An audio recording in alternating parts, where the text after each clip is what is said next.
7, 80년대 이 세계화 이후에 지금도 뭐 세계화 가속화되고 있습니다만 전 세계 선진국들은 제조업을 좀 우습게 여겼습니다. 저는 누가 뭐 저를 비판한 사람 중에 비교우위, 뭐 절대우위, 경제학 원론 같은 소리 하고 있던데 그런 소리 하시면 무식하다 소리 듣습니다. 자, 각 나라가 이래 생각을 했습니다. 아니, 지금 뭐 제조업 이런 부분은 그냥 제일 싸게 만드는 나라에서 사 쓰고 우리는 그것보다 훨씬 더 부가가치가 높은 부분에 집중하는 게 좋지 않겠느냐. 그랬습니다. 그래서 미국도 교육, IT, 서비스 이런 부분으로 집중을 했습니다. 유럽도 그런 모양새가 있었습니다. 뭐 문화, 뭐 금융, 미국도 금융이고요. 근데 그 결과 어떻게 됐습니까? 제조업이 사라지고 나니까 한마디로 그 자리가 텅텅 비면서 동공화돼 버렸습니다. 일자리가 없어지고요.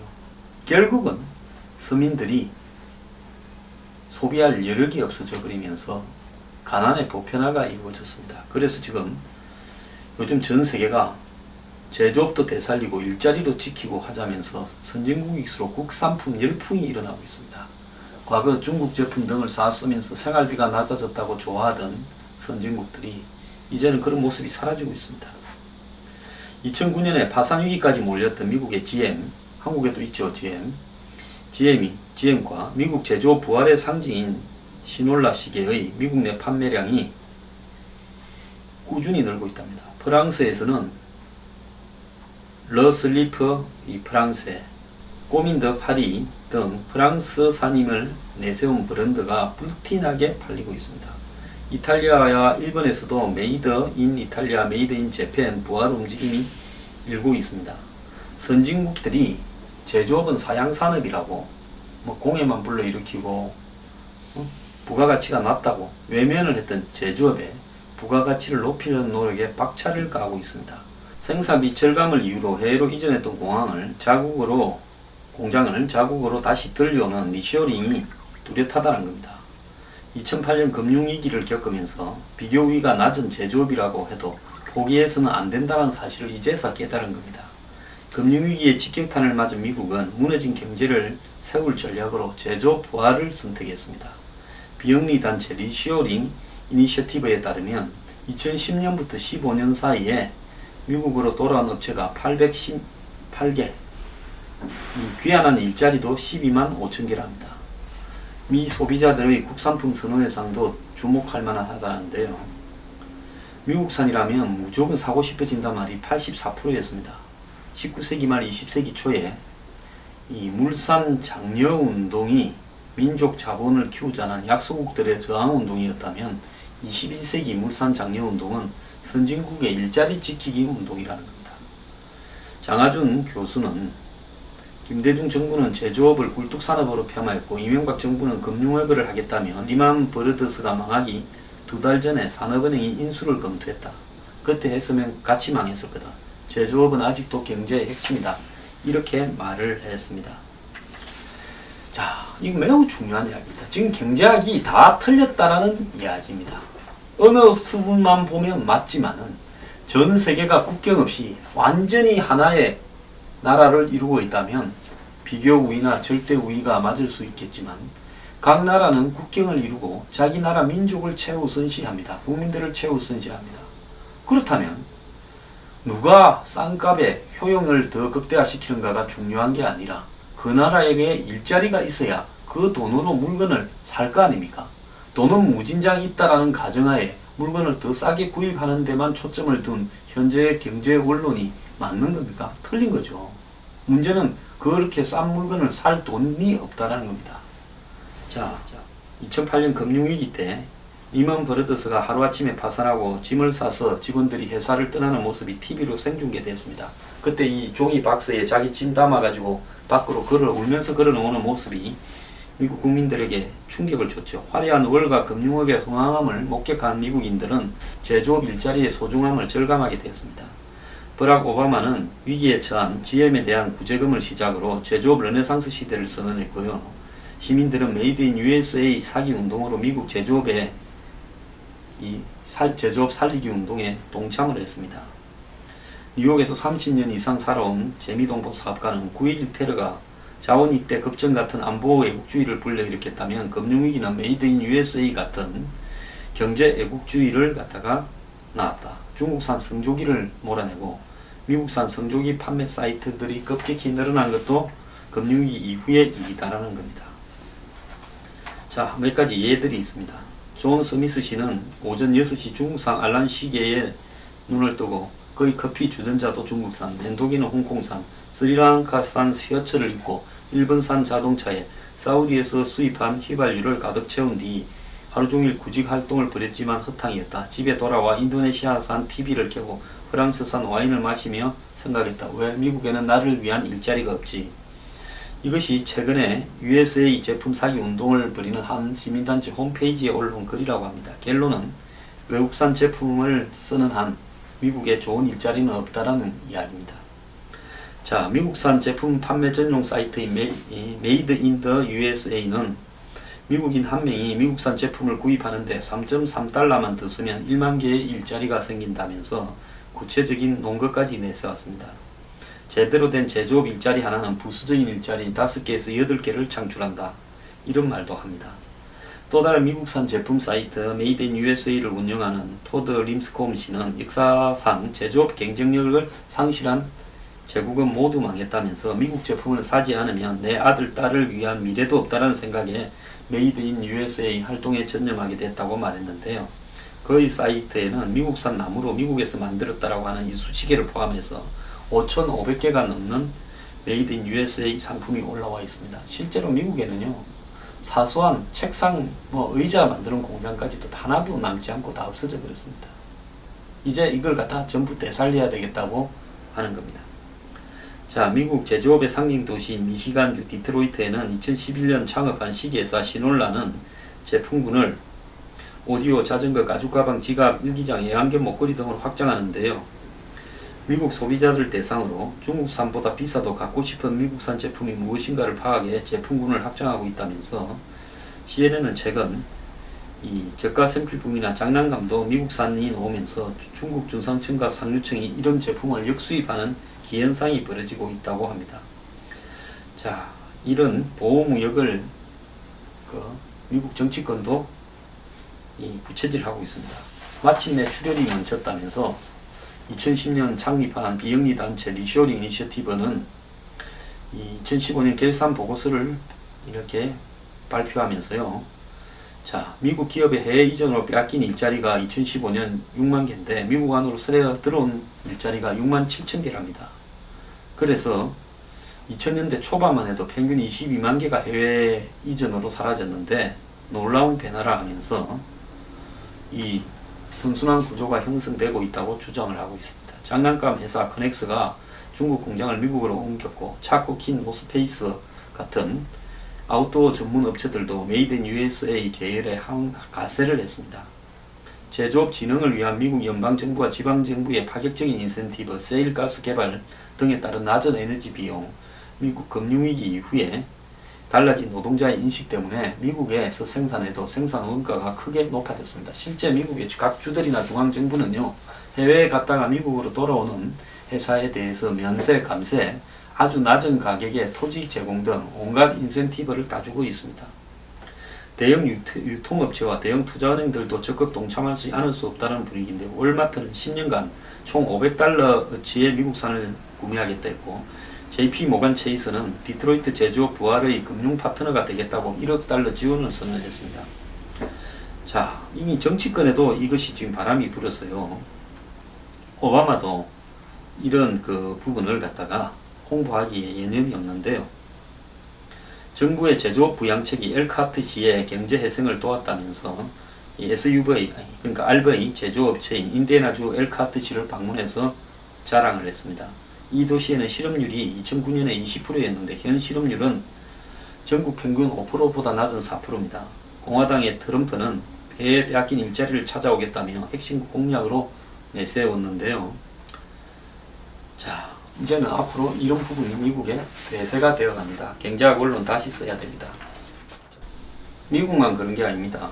독일도 그렇고 일본도 프랑스도 그렇습니다. 요즘 프랑스는 메이드 인 프랑스에 대한 향수와 요구가 뜨겁게 달아오르고 있습니다.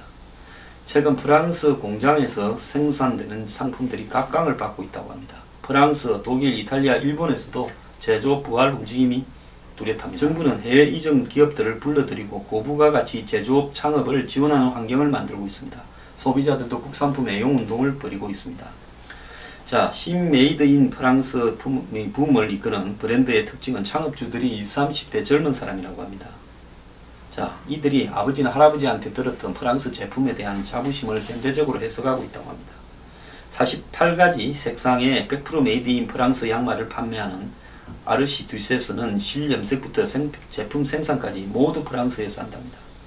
한국의 패셔니스타 지 드래곤이 착용해서 유명해진 액세서리 브랜드 라봄비주는 100% 프랑스산을 강조하고 있답니다. 브랜드에서부터 프랑스산을 내세우는 경우도 많습니다. 꼬민드 파리는 2009년에 생겨난 패션 브랜드인데요. 속옷 전문 브랜드 러슬리프 프랑스는 매출액이 지난해 46억으로 전년보다 221%나 늘었답니다. 파리 11구에 매장을 둔 프렌치 트로터스는 니트 브랜드로 매장과 가까운 곳에서 생산해 운송비와 이산화탄소 배출을 줄이고 있다고 마케팅을 하고 있습니다. 패션뿐만 아니라 다른 산업 분야에도 메이드 인 프랑스가 선전하고 있습니다. 한국계 입양아 출신 플레르 펠레링 중소기업 디지털 경제부 장관이 취임하면서 시작된 프렌치 테크 정책이 계기가 됐는데요. 정보통신 분야를 비롯한 환경과 바이오에서도 프랑스 업체의 창업을 지원하고 있습니다. 프랑스 저가 스마트폰 위코는 2011년 마르세유에서 창업한 이후 3년 만에 프랑스 시장 점유율 2위를 차지해서 국민폰이 됐고요. 프랑스 언론은 위코는 세련된 디자인과 애국주의 마케팅에 힘입어 돌풍을 일으켰다고 했습니다. 2015년 창립된 공기정화기 제조회사 데코야는 북부 노르망디에서 제품을 만드는데요. 프랑스에서 만든 깨끗한 공기라는 슬로건을 내세워 수출 물량의 절반을 중국에 판다고 합니다. 자, 2012년 대선에서도 경제민족주의에 붐을 둔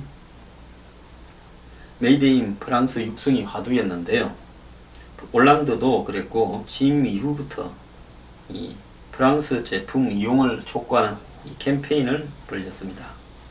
자, 중국산 저가 제품에 프랑스 패션, 구두, 자동차 등 모든 산업 제품이 위태로운데 프랑스에서 생산한 질 좋은 제품을 인정해 주는 것이 마케팅에 도움이 되고 일자리 창출에도 큰 역할을 하고 있다라면서 정부가 나서서 프랑스 제품 인정 홍보를 적극적으로 하고 있습니다. 독일에서도 아디다스가 독일로 다시 돌아오겠다고 기한을 발표했습니다. 93년 생산 라인을 아시아로 옮겼고요. 한국에서도 많이 만들었죠. 내년부터는 독일에서 제품을 생산하기로 하고, 자, 독일 자동차 부품 및 의료기기 제조회사와 손잡고 로봇을 이용해 운동화를 생산하는 생산시설 스피드 팩토리를 갖추었다고 합니다. 이탈리아 총리는 취임 이후에 일자리 법안을 통해 노동시장을 개혁하고 기업에 대한 세제 혜택을 넓히면서 메이드 인 이탈리아 브랜드를 부흥하는 전략을 펴고 있습니다. 그래서 투자 규모도요, 이렇게 급격하게 늘어나고 있다고 합니다. 일본의 경우는 아베가 아베노믹스를 통해서 규제 줄이고 국가 전략 특구도 만들고 제조업 기반 복원에 나섰습니다. 일본 은행을 통해서 돈도 무제한으로 풀어서 이렇게 엔화 가치를 떨어뜨리니 해외로 나갔던 기업들이 돌아오고 있답니다. 캐논의 회장은 지난해 생산 현장 인력의 질은 일본이 압도적으로 높다. 국내 생산 비율을 40에서 60%까지 올리겠다고 선언했고, 파나소닉도 가전제품의 국내 생산을 늘리겠다고 했고, 자동차 업계도 앞다퉈 일본 내 생산을 늘리고 있습니다. 혼다는 9월 중국에서 규슈 구마모토 현으로 오토바이 생산 기지를 옮겼고, 도요타와 닛산도 미국 유럽에서 만들던 차량을 일본에서 만들겠다고 합니다. 집계에 따르면 지난해 1월부터 5월까지 제조업 국내 회기를 다룬 기사가 매달 100건 이상 쏟아졌습니다. 사회적으로도 모노저쿨이라 해서 일본 특유의 장인 정신을 되살리자 하는 분위기도 일어났고, 이런 걸 다룬 드라마들, 즉 조그만 중소기업이 로켓 핵심 부품을 만드는 드라마가 시청률 1위를 기록했습니다. 제가 경제학은 사기라고 하지 않았습니까? 항상 이 현실의 조건들을 무시하고요, 마치 이 천국 같은 그런 세상이 있는 양 가정을 하고 모든 경제학 논리를 설파하고 있습니다. 기업은 무조건 이득이고 기업이 무조건 옳은 일만 하고, 그래서 기업은 무조건 싼 값에 생산해야 되고 효율성을 추구해야 되고, 그리고 소비자는 무조건 경쟁에 의해서 싼 물건을 선택해야 되고, 이런 어떤 부분들을 이야기하는데 저는 지구상에 그런 게 없다고 봅니다. 완전 경쟁도 없고 불완전 경쟁도 잘 없습니다. 독과점과 독점이 판을 치고 있습니다. 국경이 엄연하게 존재해서 각 나라들은 서로 죽이냐 죽느냐고 경쟁을 벌이고 있습니다. 남의 나라에서 만드는 싼 물건이 우리나라의 비싼 물건보다 더 우리를 위해서 나은 것인가? 낫지 않은 거죠. 낫지 않죠. 그래서 세계가 보호무역으로 돌아가는 분위기가 생기는 거 아닙니까? 자유무역을 신자유주의 하에서 해봤지만 그것이 도움이 되지 않는답니다. 저를 비판하는 사람들은 뭐 그렇다고 만원짜리, 2만원짜리, 3만원짜리 뭘 갖다가 쓰고 먹을 거냐라고 이야기합니다. 고등 한 마리에 뭐 만원, 2만원 하면 먹을 거냐. 그러네요. 저질스러운 예를 들지 말길 바랍니다. 내가 이야기하는 것이 지금 그런 이야기를 합니까?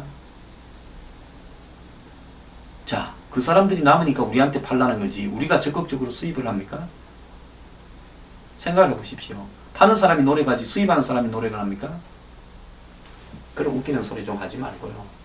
그러면 한국의 대기업들, 해외로 다 나가버린 한국의 중견기업들을 어떻게 할 겁니까?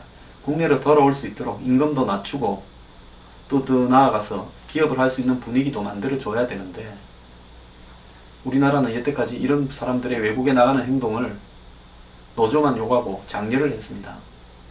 그것이 마치 국내 일자리가 없어지는 부분하고 아무 상관이 없는 사실을 눈 감았습니다. 삼성이 30만 직원을 두고 있는데 국내 직원은 10만 명이다. 이런 이야기도 있습니다. 자, 뭐가 진실인지 우리가요 좀 똑바로 내다봐야 될 거라고 보는데, 어떻든 국내에서 제조업이 돌아와야 된다. 그건 기정사실입니다. 그리고 비교 우인이 절대 우인이 하는 이야기는 잊어야 됩니다. 자, 그리고 가장 중요한 것은 우리나라의 일자리입니다. 우리가 다소 비싸게 주고 먹더라도 그것이 일자리가 생기도록 해야 되는 겁니다. 자, 그러려면 일자리가 생길 수 있도록 비합리적인 부분에 대해서 정부가 해결을 해야 되겠죠. 두당 1억씩 받는 연봉 1억짜리 생산직 근로자, 전 세계 어디도 없습니다. 그리고 이 비싼 땅값, 이것도 참 문제입니다. 그래서 공장에서 돈 벌기보다는 땅값이 올라서 돈 벌고, 그리고 땅 팔아버리고 어느 날 해외로 공장들은 이전합니다. 자, 이런 이제 악순환을 끊어야 되지 않겠습니까? 정부가 기업하기 좋은 환경을 만들어야 되고요. 기업가들도요, 당장의 눈앞의 이득에 눈이 멀어서 국민을 외면하는 일들이 없기를 바라고, 우리나라에서도 국산품 애용에 대한 부음이 좀 일어나야 된다고 봅니다. 그래야 청년들의 일자리가 생깁니다.